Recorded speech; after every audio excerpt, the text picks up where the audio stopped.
ఏపీలో జీపీఎస్ కలకలం సృష్టిస్తోంది. రాష్ట్ర వ్యాప్తంగా జీపీఎస్ కేసులు పెరుగుతుండడం తీవ్ర ఆందోళన కలిగిస్తోంది. విజయనగరం జిల్లాలో జీపీఎస్ కేసు నమోదైనట్లు వైద్యులు చెబుతున్నారు. దీంతో అధికారులు ప్రజలను అలర్ట్ చేసి అన్ని చర్యలు తీసుకుంటున్నారు. జీపీఎస్ పై పూర్తి అవగాహన కల్పిస్తున్నట్లు చెబుతున్న జిల్లా వైద్య ఆరోగ్య శాఖ అధికారి జీవన్ రాణితో మా ప్రతినిధి శ్రీధర్ ఫేస్ టు ఫేస్.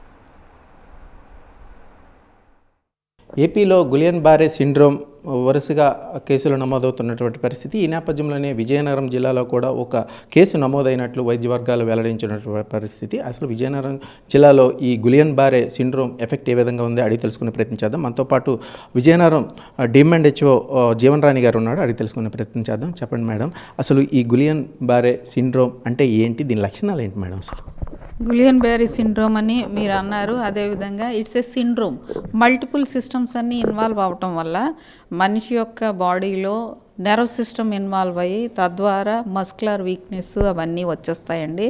ఇది ఓన్లీ వైరస్తోనే రాదు, మనకి బి కాంప్లెక్స్ డెఫిషియన్సీ ఉన్నా వస్తుంది. అదేవిధంగా various bacterial diseases, various virus diseases వల్ల కూడా ఇవన్నీ కూడా వస్తూ ఉంటాయి. దయించి ప్రజలందరూ కూడా జాగ్రత్తగా ఉండాలని చెప్తున్నాం, కానీ ప్యానిక్ అవ్వాల్సిన అవసరం అయితే లేదు. మన జిల్లాలో ఒక కేసు వచ్చింది. ఈ నేపథ్యంలో మేము దాని గురించి అనాలిసిస్ చేసి డ్రిల్ డౌన్ చేసి ఏమిటి విషయం అని కనుక్కోవటం జరిగింది. కానీ 22 years ఫీమేల్ ఆమెకి జస్ట్ 4 limbs కూడా వీక్నెస్ ఉందని చెప్పడం జరిగింది. ఇన్వెస్టిగేషన్స్ అన్నీ అవుతున్నాయి. CSF అనేది ఇంకా ఇన్వెస్టిగేషన్ అవ్వలేదు, బట్ షీఈ్ రికవరీ అయ్యే నేపథ్యంలో మేము అనుకోవటం అంటే ఇది జీబీఎస్ సిండ్రోమ్ కాదని మేము అనుకుంటున్నాం. మేడం, అసలు ఈ కరోనాకి ఈ గులియన్ బారే సిండ్రోమ్కి ఏమైనా దగ్గర సంబంధం ఉందా? ఏంటి అసలు దీని లక్షణాలు కానీ కరోనాతో పోల్చొచ్చా ఏంటి? కరోనా వైరస్ ఇది కూడా వైరస్తో కూడా రావచ్చు జీబీఎస్ సిండ్రోమ్. అంతేగాని కరోనా అయితే రెస్పిరేటరీ సిస్టమ్ మీద దాని ఎఫెక్ట్ అనేది చూపిస్తుంది.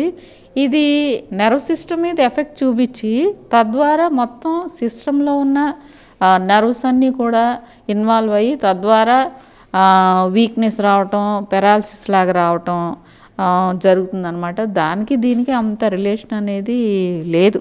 ప్రస్తుతం ఈ నేపథ్యంలో అసలు ఈ సిండ్రోమ్ విషయంపై జిల్లాలో ఏ విధంగా అప్రమత్తం చేస్తున్నారు వైద్యులు కావచ్చు, మొత్తం జిల్లా వ్యాప్తంగా మీరు ఎటువంటి చర్యలు తీసుకుంటున్నారు, అంటే ముందస్తు చర్యలు? ఏ డిసీజ్కైనా సరే ముందు prevention is better than cure అండి.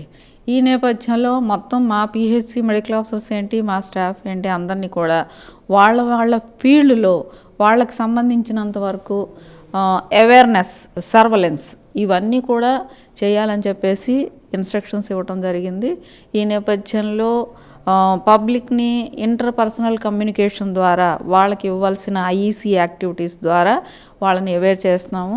పబ్లిక్లో ఈ విధమైన ప్యానిక్నెస్ కానీ జీబీ సిండ్రోమ్ ఉంది అన్న భయం కానీ ఏమీ లేకుండా మా మెడికల్ అండ్ హెల్త్ స్టాఫ్ మొత్తం ఇన్వాల్వ్ అయ్యి వర్క్ చేస్తున్నారు. మొత్తానికి విజయనగరం జిల్లాలో ఈ GBS దీని ఒక కేసు నమోదైంది, కానీ తను ఇప్పటికే రికవరీ కూడా అయ్యారు, నెగిటివ్ వచ్చిందని చెప్పేసి వైద్యాధికారి చెప్తున్నారు. దీనికి సంబంధించి ఎటువంటి ఆందోళన చెందవలసిన అవసరం లేదని చెప్పేసి అంటూనే మరోవైపు పూర్తి స్థాయిలో ముందస్తుగా అవగాహన ప్రజల్లో కల్పించి ఇటువంటి కేసులు నమోదు అవ్వకుండా పటిష్టమైన చర్యలు తీసుకున్నట్లు జిల్లా వైద్యాధికారి చెప్తున్నటువంటి పరిస్థితి. వీడియో జర్నలిస్ట్ ఉమామహేశ్వరరావుతో శ్రీధర్, HMTV, విజయనగరం.